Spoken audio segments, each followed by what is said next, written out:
Friday morning. It's about 7:30, and we've made our way back out of Point Judith Pond and across Point Judith Harbor, and we're in, I believe it's Rhode Island Sound.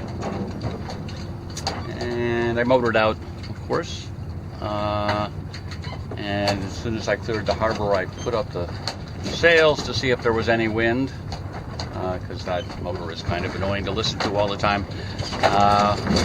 But there's apparently no wind, and listening to the sails and rigging slat about is no more pleasant than listening to the motor. So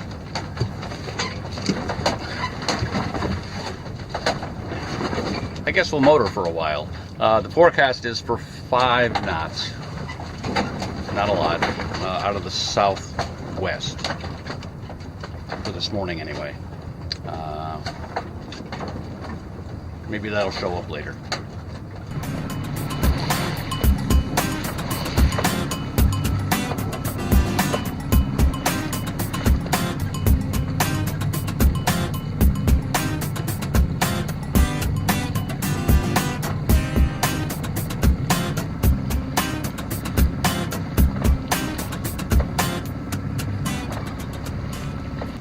It's about 10 after 10 now, and we just developed a bit of a breeze. So it was barely there when I decided that to try putting up the sails, and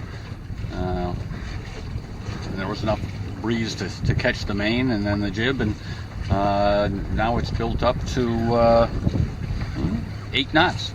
So this is a lot more fun. So we're about halfway crossing Rhode Island Sound here, I think, on our way across to the mouth of the Sakonnet River, which is where we're headed, and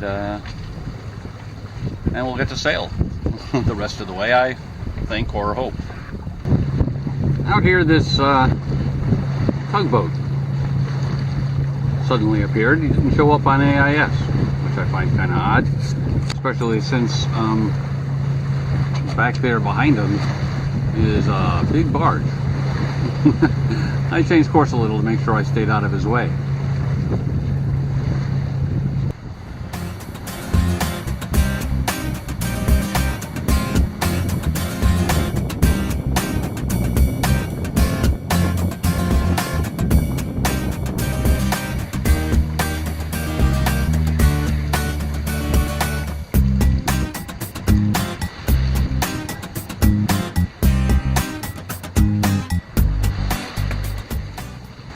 So we are currently sailing north up the west bank of the Sakonnet River, and there's a lot of very nice looking real estate over there, eye candy, and since the wind is still coming out of the south, we took about 10 minutes this time to set ourselves up wing on wing, and it's pretty successful. And we're right at the borderline where this will work.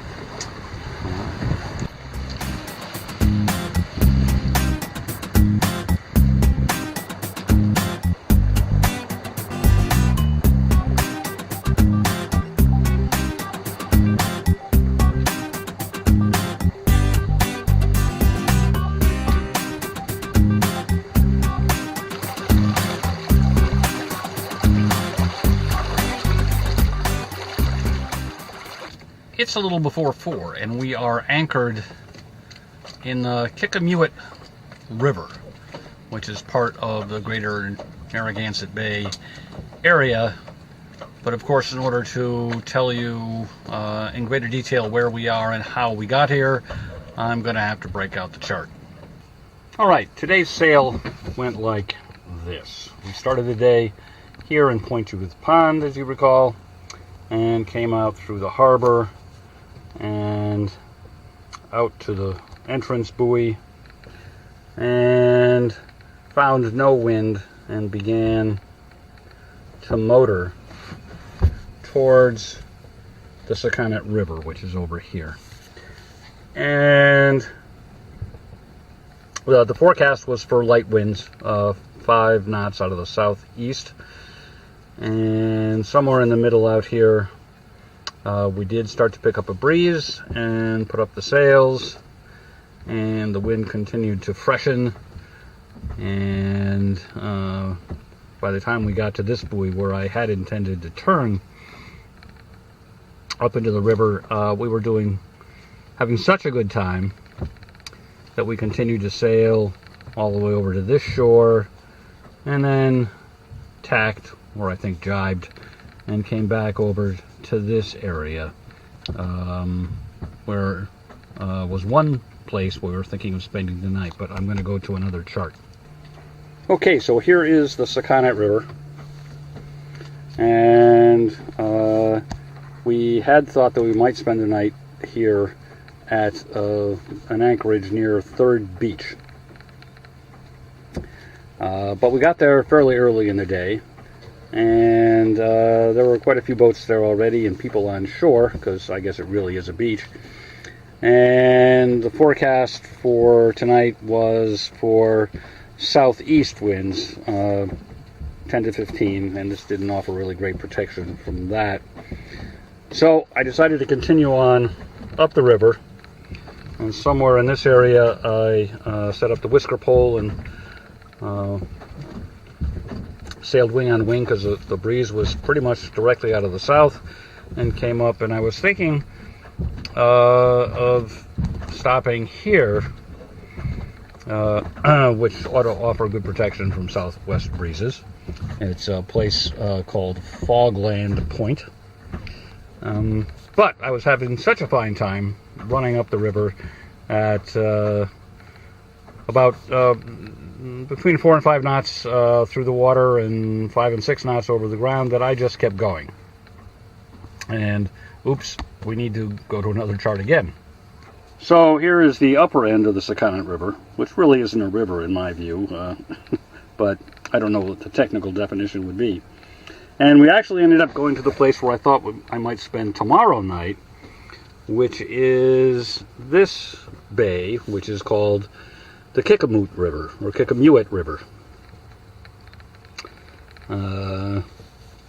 I guess in Rhode Island they tend to call everything a river, I'm not sure. But, so that's where we are now. And it occurs to me now, although it didn't occur to me then, that while I had the whisker pole deployed and the jib out wing on wing, it would have been a good time to show you or talk about the jib and the Genoa and the damage that I found last time. Basically, a bunch of the stitching came out, and I thought I was going to have to get a new sail right away.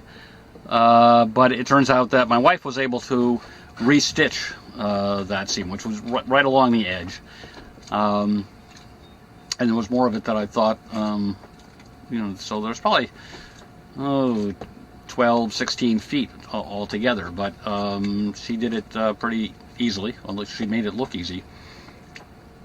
So I guess we'll put off the whole subject of a new head sail, I guess, till sometime over the winter for use next season, which is just as well, because I did send an email to Doyle Sails and heard nothing in reply, so I guess they're busy this time of year or something. So when we get to the end of the season, I probably will give them a call instead to start things rolling. The weather is, well, I'm not sure. Again, the forecast today was for 5-knot winds, and by the end of the day we had 15 to 20, which is one of the reasons that I'm hiding up here in this well-sheltered cove. So I haven't seen the forecast since this morning. I'll need to download a new forecast and study it, although they haven't been terribly accurate in terms of wind intensity. So, well, we'll see. And for dinner tonight, we've got chili mac and a fresh salad, and of course, some wine.